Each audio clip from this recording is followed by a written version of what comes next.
जो अपना देश है, उस देश के जितने भी राज्य हैं, उस राज्य की अलग अलग संस्कृति है, अलग अलग भाषाएं हैं, अलग अलग त्यौहार है, खाना अलग है, सब कुछ अलग है। फिर भी हम मौसम अलग है, फिर भी हम उसे एक देश कहते हैं। मेरा शुरू से कहना ही इतना ही था, जो आज भी मेरा वही कहना है। बात है एम्प्लॉयमेंट की। अगर कोई मराठी आदमी अगर कल पकड़िए उत्तर प्रदेश में जाए या बिहार में जाए, तो मुझे लगता है कि वहाँ की संस्कृति, वहाँ की भाषा उसे आनी चाहिए। वो जो संस्कृति है उसके साथ उसे रहना चाहिए। वहाँ के जो बच्चे हैं, वहाँ के जो युवक है, युवती जो है, अगर वहाँ पे इंडस्ट्री आती है तो पहला प्रेफरेंस उन्हें मिलना चाहिए।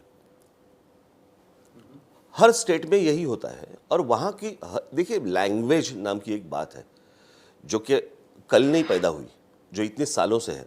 तो हर एक लैंग्वेज का एक महत्व है और उस लैंग्वेज का उसका आदर रखना हर एक का कर्तव्य है।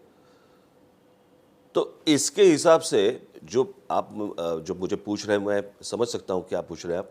जो लास्ट टाइम जो यहाँ पे आंदोलन हुआ था वगैरह वगैरह, इसके बारे में मैंने बीच में एक मेरा हिंदी में ही मैंने भाषण दिया था। उसमें मैंने सारी बातें कही थी कि यहाँ पे अगर रेलवे की रिक्रूटमेंट थी महाराष्ट्र में, तो महाराष्ट्र के जो लोग हैं इनको मालूम ही नहीं। उसकी जो जितने इश्तिहार आए वो सब उत्तर प्रदेश बिहार में आए। यहाँ के मराठी न्यूज़पेपर में एक भी उसकी ऐड नहीं थी। किसी को मालूम ही नहीं था कि यहाँ पे नौकरियां हैं। और अनएम्प्लॉयमेंट महाराष्ट्र में भी है ना। तो मेरा सिर्फ इतना ही कहना था कि यहाँ पे अगर आप इश्तिहार देते तो यहाँ के बच्चे भी नहीं, देखिए ये कॉस्मोपॉलिटन है या यहाँ पे लोग बहुत रहते हैं अलग अलग जगहों पे, वैसे पुणे में भी है।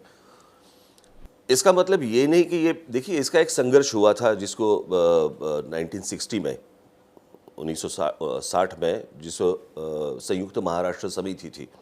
और ये मुंबई महाराष्ट्र को, जो मुंबई महाराष्ट्र में ही थी, जो मिली, बराबर है। वो जो आंदोलन हुआ था वो मराठी के लिए ही हुआ था।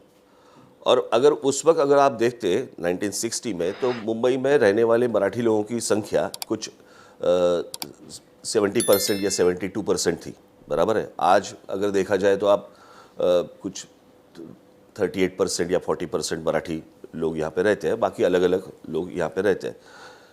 यहाँ की भाषा जो है वो मराठी है, यहाँ की कॉरपोरेशन की भाषा मराठी है, यहाँ पे राज्य की भाषा मराठी है, यहाँ पे पुलिस की भाषा मराठी है, यहाँ पे कोर्ट में भी मराठी में ही आता है, बराबर है।